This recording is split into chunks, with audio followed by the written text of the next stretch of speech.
মুস্তাফিজ, আপনার কাছে একটু জানতে চাইবো যে সরকার ৬ মাস পূর্ণ হলো, এক ধরনের মূল্যায়ন তো আপনাদের আছে, আপনার কাছে এই ৬ মাস কেমন মনে হচ্ছে? দেখুন, অনেক আশা আকাঙ্ক্ষার একটা সরকারের ব্যবস্থার মধ্যে আমরা এখন বর্তমানে আছি এবং দীর্ঘ একটা ফ্যাসিবাদ বিরোধী আমলের পরে প্রায় প্রায় ২ বছরের কাছাকাছি একটা ইন্ট্রিম সময়ের পরে আমরা একটা নির্বাচনের মধ্য দিয়ে বর্তমানে সরকারে আছেন বিএনপি এবং বিরোধী দলে আছেন জামাত, এনসিপি সহ শরিক দল। তো সেই জায়গা থেকে মূল্যায়নের যত আশা আকাঙ্ক্ষার পারদ বা যতটুকু যা ছিল সেটা আসলে কোনোভাবেই মিট করেনি। কিছু কিছু পরিবর্তনের জায়গা আমরা দেখেছি, কিছু পজিটিভ দিক অবশ্যই আছে, কিন্তু মোটা দাগে সরকারের নিজস্ব যে কমিটমেন্টগুলো ছিল সেই জায়গাটা আমরা তো বাস্তবায়ন দেখিনি, বরঞ্চ নানা রকম ইকোনমিক্যাল ক্রাইসিস থেকে শুরু করে গ্যাস, তেল, নিত্য প্রয়োজনীয় জিনিসপত্রের দাম থেকে শুরু করে বাংলাদেশের মানুষের জীবনযাত্রার একদম খুব নাভিশ্বাস একটা অবস্থার মধ্য দিয়ে তারা জীবনযাপন করছে। তো সেই দিক দিয়ে আসলে মোটা দাগে মানে সেই আশা আকাঙ্ক্ষার যে পারদ বা আশা আকাঙ্ক্ষার যেই চিন্তার জায়গাগুলো ছিল সেটা কোনোভাবেই মিট করতে পারেনি বর্তমান সরকার, এবং খুব কাছাকাছি সময় সেটা কতটুকু তারা সমাধান করতে পারবে সেটার ব্যাপারেও খুব বেশি সম্ভাবনা আমরা দেখতে পাচ্ছি না, কারণ তারা সে নিয়ে খুব বেশি আশার বাণী আমাদেরকে শোনাতেও পারছে না।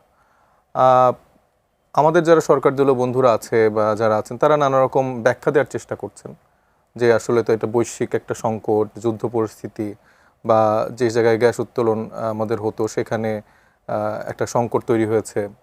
আবার পূর্বের সরকারেরও একটা দোষের উপর জায়গা আছে যে ১৭ বছর ধরে তারা মানে বেশিরভাগ বিনিয়োগ করে গ্যাস তেলের জায়গাটা রেখেছে, নিজেদের সক্ষমতাকে বাড়ানোর দিকে খুব একটা মনোযোগ দেয়নি। সে জায়গাগুলো ঠিক ছিল, কিন্তু জনাব তারেক রহমান তো এসেই সবাইকে ম্যাজিশিয়ানের মতো বলেছিল যে আই হ্যাভ এ প্ল্যান।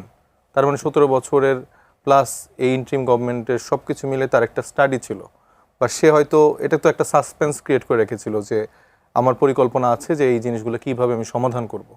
তো সেই সমাধানের কোনো দিকেই মানে কোন একটা সেক্টর যদি ধরে বলি, আপনি বললেন না যে ৬ মাসের মধ্যে সরকারের প্রত্যেকটা মন্ত্রণালয় কেন্দ্রিক একটা যাচাই বাছাই বা তাদের যে পারফরমেন্স সেটা নিয়ে একটা বিচার বিবেচনা করা হবে, সেই দিক থেকে তো আমি মনে করি না কেউ কোনো একজন মন্ত্রী আপ টু দ্য মার্ক আসলে পারফর্ম করতে পেরেছেন।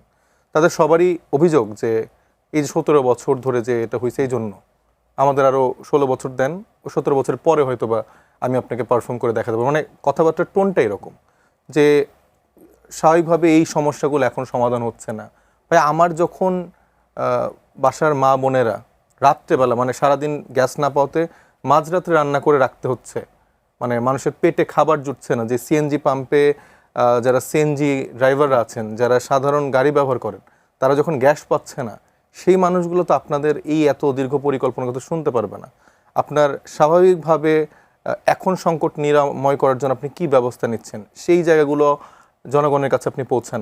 আবার দেখেন তাদের যে ব্যবস্থাপনা আছে বা সরকার কি করছে। আগে আমরা ইন্ট্রিম গভর্নমেন্টের সময় অনেক সমালোচনার দিক থাকলেও আমরা দেখতে পেতাম যে তাদের প্রেস উইংটা অ্যাক্টিভ, মানে তারা কিন্তু প্রায় অলমোস্ট উইকলি বা ডেইলি বেসিস একটা কিছু না কিছু তাদের আপডেটগুলো জানাতো সরকারের তরফ থেকে কি হচ্ছে। কিন্তু আমাদের বর্তমানে প্রধানমন্ত্রী যেই প্রেস উইংটা আছে তারা কিন্তু সেভাবে প্রোঅ্যাক্টিভ না।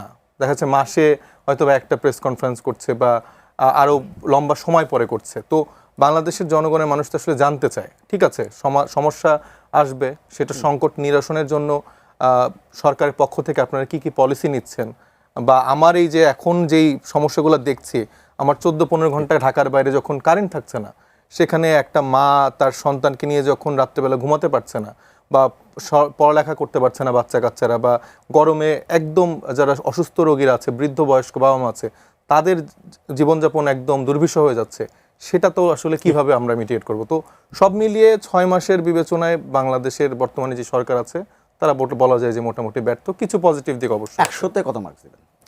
১০০-তে ১৪।